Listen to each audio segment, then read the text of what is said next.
Late this summer, Paola Mayfield announced that she and Russ were over. They split.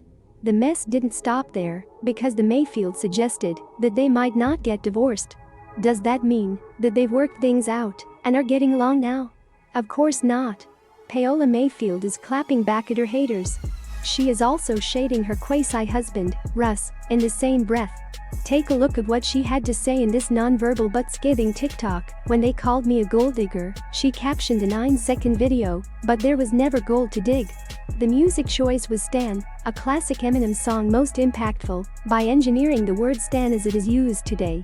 As for Paola's low blow against Russ, well, it's harsh and doesn't sound especially promising when it comes to reconciliation. As we mentioned, late this summer, Paola signaled that it was over. She didn't mince words or suggest that a reconciliation was on the table. Pao seemed so over her 90-day fiancé marriage and ready to move on. However, soon, she and Russ were rethinking things somewhat.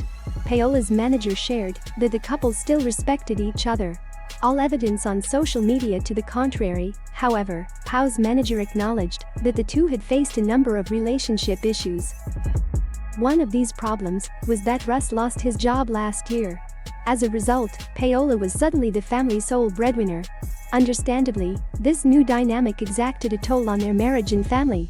Any time that financial stressors are involved, couples can falter. Especially if there are other factors at play, as was the case here. Numerous couples were stuck together during the COVID-19 pandemic's peak months. In some cases, it made relationships stronger. In other cases, weaker. It turns out that some people don't really like being in each other's company full-time.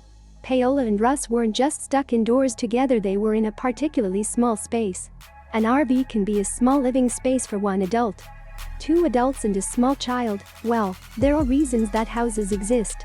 They were miserable. Still, instead of making divorce plans just yet, they vowed to enter counseling to mend their tattered relationship.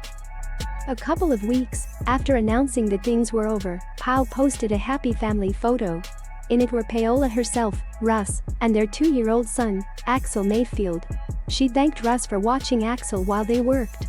Honestly, it's kind of a surprise that the pandemic had that much of an impact on Paola's happiness, given some of her social media activity. Paola has in the past expressed alarming views related to vaccine hesitancy and absurd conspiracy theories. That was before the pandemic hit. Very few people mellowed out. A worrisome number of people became increasingly unhinged as misinformation spread. Regardless, Paola's current TikTok is 2 things. The first thing is true, Russ is not exactly a goldmine for Paola to plunder. The second thing is mean. Like, Russ knows his situation, but rubbing it in seems hurtful. Maybe Paola meant this as clapback against haters, but it definitely hit back at Russ too. It's possible that they've hit another, extra, rough patch in counseling, or in their relationship, such as it is. Still, she's not wrong, not about this.